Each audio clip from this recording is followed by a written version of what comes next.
On this week's episode of Facts of Fishing, Dave leaves the boat at home and tries to beat the bank for some big bass. If you ask me, I wish this bonehead would just beat it for good. Whoa, flying fish. Ooh, he's bad breath. There, go.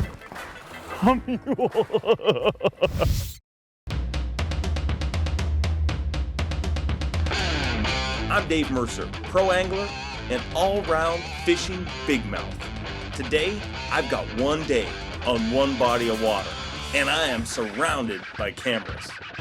Unfortunately for me, but fortunately for you, they're going to show you everything that happens, and I mean everything. Son of a... Welcome to Facts of Fishing, the show. Brought to you by Subway, Eat Fresh. Shimano, technology you can feel. Yamaha, reliability starts here. Live Target Lures. And Bass Pro Shops, your adventure starts here. Without further ado, here he is. I can't say this. Just read the script.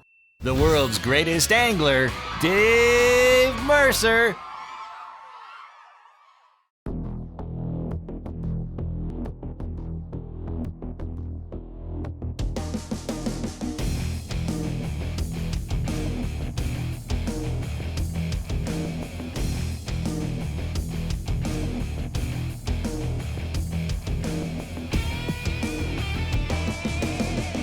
Sorry guys, not going to be any of that business this week. This week, I'm staying on the bank. That's right, I'm fishing a pond. You guys asked for it, now you get it. Roll the shore show. Shore show. Say that 5 times fast. Shore show, shore show, shore show, shore show, shore show. Try it, I'm not kidding. It's incredibly hard.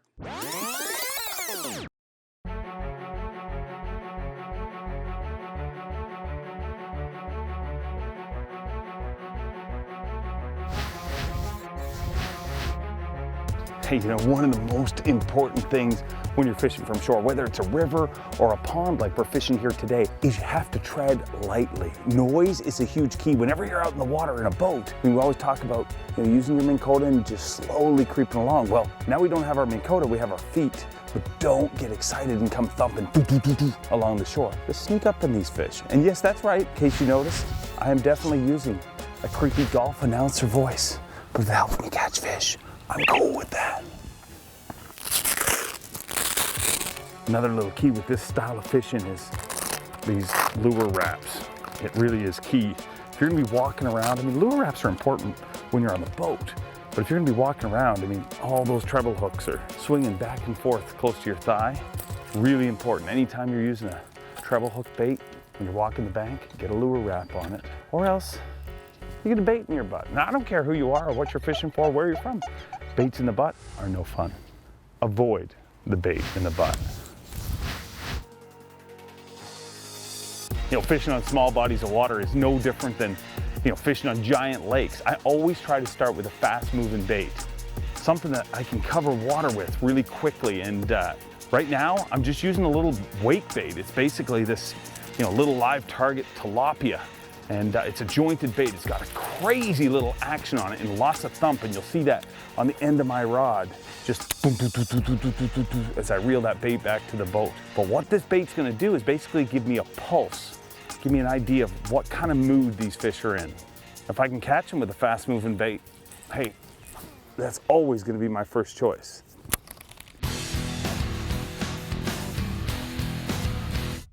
Oh, I just got swatted at.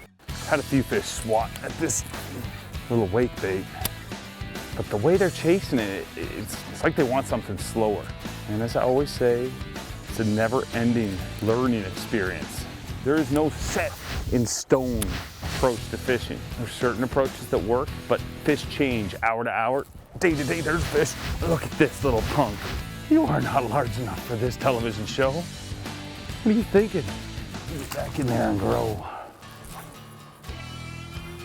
The crazy thing about that fish is with this very lure I've shown in seminars, and I've had people say to me, wow, I think that lure's too big for where I fish. And that fish just proves to you that, we're dealing with a creature that's a brain the size of your pinky nail. They don't really understand size a lot of times. They see something and they eat it. And that little guy just did that. Try something a little slower. I'm going straight up to the ultimate pond fishing bait of all time, the Ocho.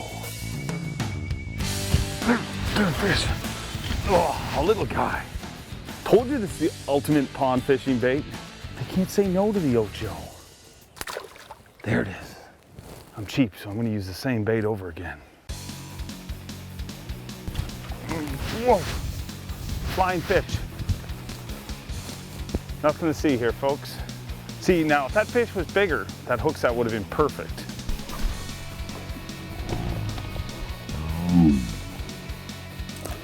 There's fish in there, them there trees. Set the hook, knocked over that willow. Oh yeah, it happened. You saw it. One of the hardest parts about fishing from shore for me is leaving all my tackle in my boat. But as you can see, I try to bring as much of it as I can.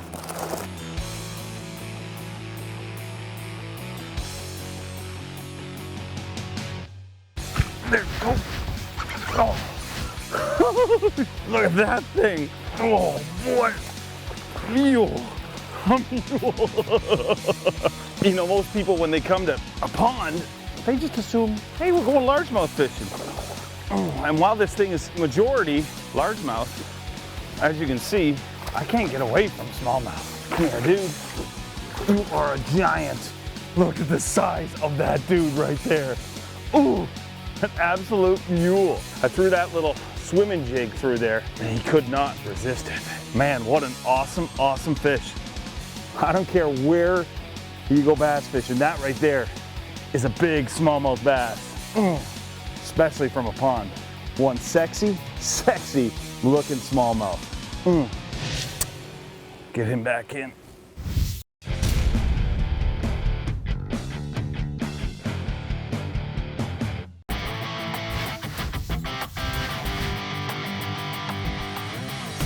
There's another one. Ate it, the Swimmin Jig. Oh. Starting to put a plan together. You are not the right size, but picked up this Swimmin Jig just a few minutes ago. Something I can cover water with. You know, started with a fast moving crankbait and a few little ones, but they were swatting at it. They weren't eating it. And then they slowed it right down with the Ocho. I just didn't feel like I was covering enough water. But in the last few minutes, I picked up this little Swimmin Jig and I'm literally just swimming this along and I caught a few. Oh, I had another one, man. Oh, look what he did, he stole one of my little Rage craws.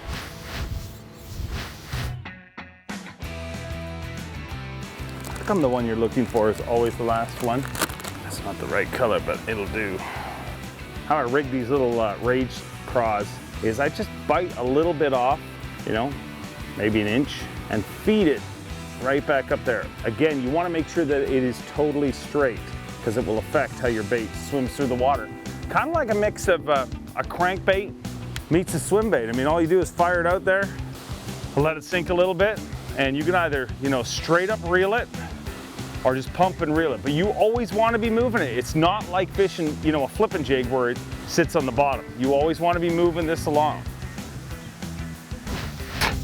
Junior eats Swimmin Jig. We're not looking for little ones.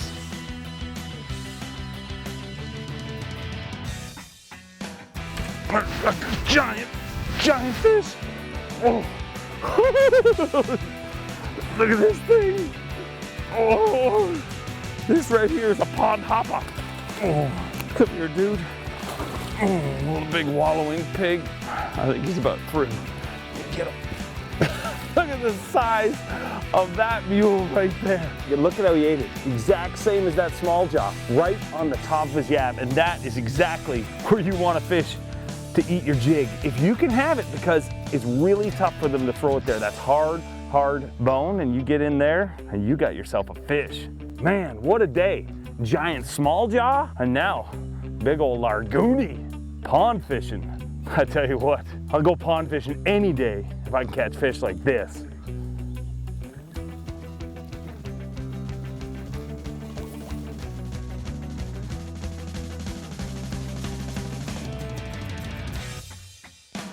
Oh, pig! Giant pig! Oh boy, another pig! Just came out of this. Oh boy!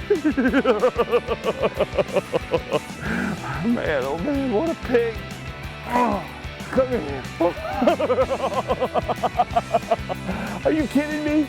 No sooner than I let that last one go, dropped it back in, and boom, he ate it. I love it. Another one bites my jig. Another one bites my jig. Look at the yap on that dude. Awesome, awesome bucket.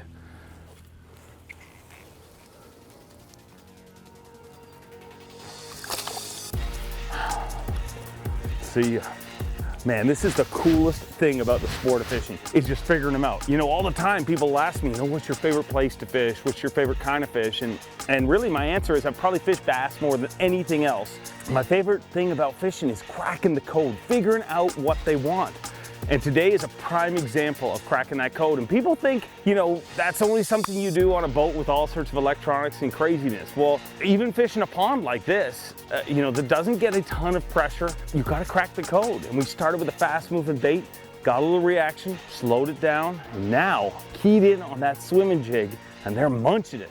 That is the dude right there. Just swims along and they munch it. Oh, smoked me. Smoked me. When you're fishing from the shore like this, I can't stress of how important it is to parallel that shoreline and basically just learn from the hints that fish give you. And what I mean by that is the last few fish have all come along the shoreline. And I honestly believe on this fishery and a lot of shoreline fisheries, a ton of the fish do the feeding along the shoreline because they're waiting for something to fall in, whether it be a frog jumping in or a crawfish under a rock. They're feeding along that shoreline. So the fish gave me a hint. I caught a few along the shoreline, and if one or two fish are in 3 or 4 feet of water, chances are most of the fish are in that angle. So it just makes sense that I can cast out in the middle and retrieve it back. But if all the fish are in 3 or 4 feet of water, a lot of my cast is going to be a dead cast. So I want to make sure I fire along that shoreline, keeping my bait in 3 or 4 feet of water. And as long as the fish are telling me that's where I need to be, that's where I'm going to keep my bait.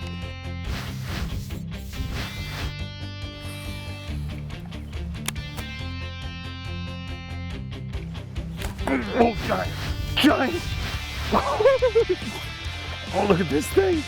Oh boy, get over here out of the reeds. Look at this thing. Look at the size of this mule. Oh. Man, oh man. Whew. One thing for sure, this pond seems to have one of two things, either beasts or babies. But I'll tell you what, I will weed through a few of those babies to catch these beasts. And yet again, hooked in the perfect spot with that little swim jig. Oh. It is amazing the difference that some little adjustments will make. I mean, you go through with a crankbait, you're thinking, oh, they're all gonna eat it, or an ocho. I mean, how can they say no to an ocho? Well, go through with that swim jig, and that's exactly what they want today. But one thing I've learned year after year is that's what they want today, but that doesn't mean that's what they want tomorrow or even an hour from now. Fish are an ever-changing species, and as long as you change with them, you'll get the result you're looking for. Awesome. Whew. See ya.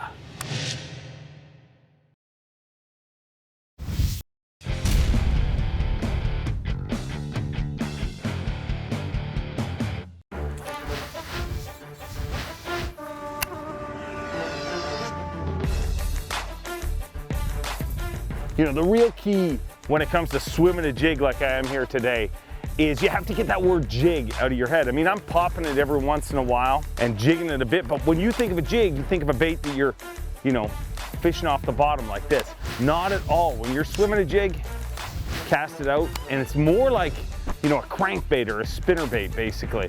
But that bait, you feel it, and you feel that little tunk, tunk, tunk, tunk, tunk, tunk, that thump of those little rage claws as I swim it through the water. Pair it up with a super sensitive rod and use braided line. I've used, Power Pro braid here, and I got it paired up with a Kumar, and I can feel every little thump as that bait swims through the water. And that is precisely what the fish are feeling. I mean, they feel that thunk, thunk, thunk, and they feel it in their lateral line. and it feels good. And they get closer and they feel doom doom doom, and they get closer, doom doom doom. Where? There it is. They eat it.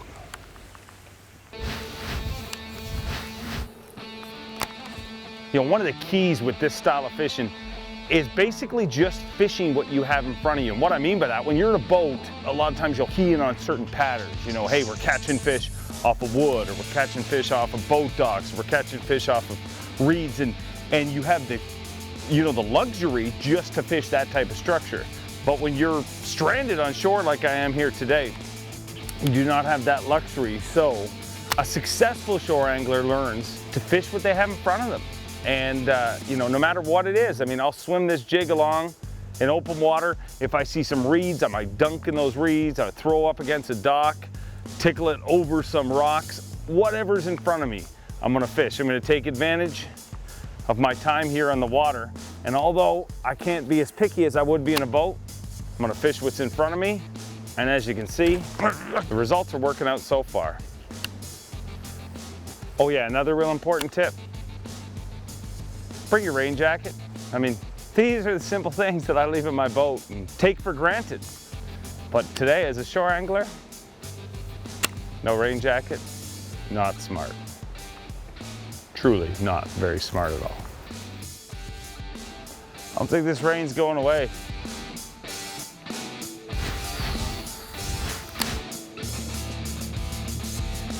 Oh, another time. Oh, this is a huge fish. This is a huge fish. This is a really big fish. This is a triple sow cow. Look at the size of this huge. No, come here, dude. Come here. Come here. Give me your yap. Oh, give me your yap. Ah, I gotcha. Oh, I love it. Awesome, awesome, awesome beast right there. That, oh, ladies and gentlemen, is a finned freak of nature. Oh, look at that thing. Hooked just like you want him, again, right in the top of his yap. Oh, that is a pig. I don't care where you're fishing. Oh, from a boat, from shore, from an airplane, it doesn't matter. That right there is a triple sow cow. Oh, see you later. Oh, got a few hours in the morning, you know, probably hook up the big boat. Let's go to a pond. We'll try and hammer out a show. This is a good day at the office. Awesome.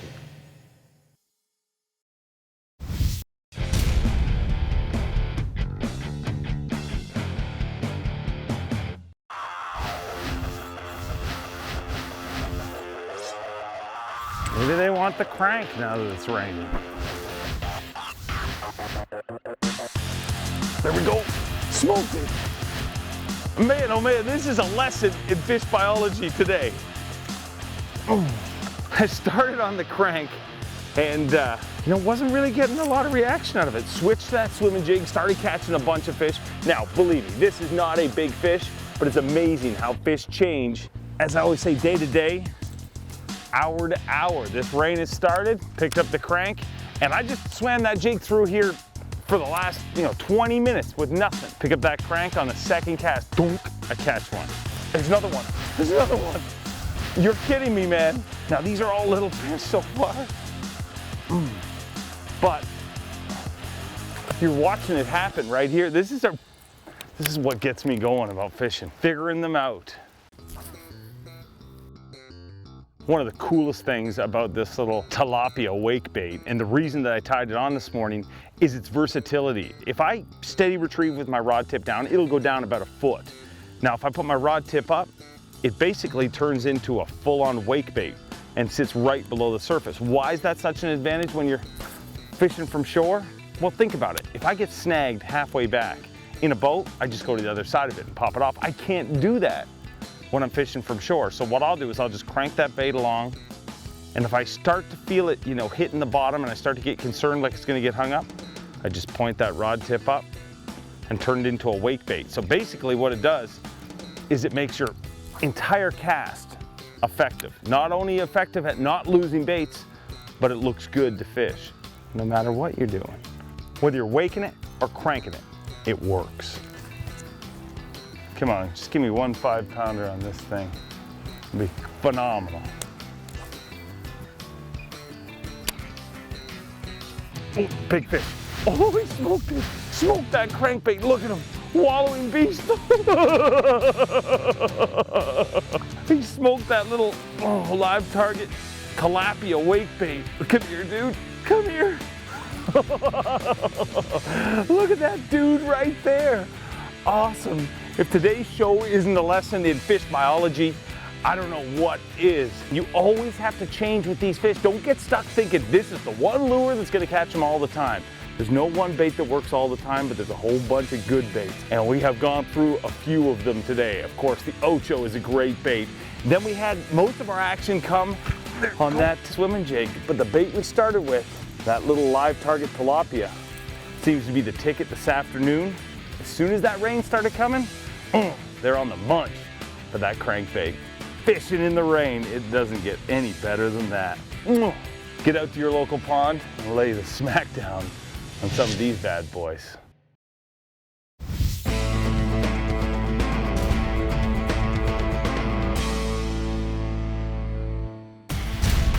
Dave fished for 3 hours and 23 minutes, made 416 casts, and caught an astonishing 13 fish. But once again, Dave proved how insane he is. One minute he's telling us to tread lightly on the bank not to spook the fish, and the next minute he's screaming with excitement over a big bass. Maybe Sir Shouts-a-Lot should tune into his own show more often.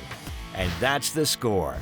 Now it's time for the facts. Every single fish in this show ate one of two baits, a live target tilapia wake bait fished on a 7'6" Shimano Kumara crankbait rod paired with a Shimano core and spooled up with 14-pound fluorocarbon, or a swim jig fished on a 7'2" medium-heavy worm and jig rod paired with a Shimano Chronarch CI4 Plus, spooled up with Timber Brown 50-pound Power Pro Super Slick line. Now you've got the facts.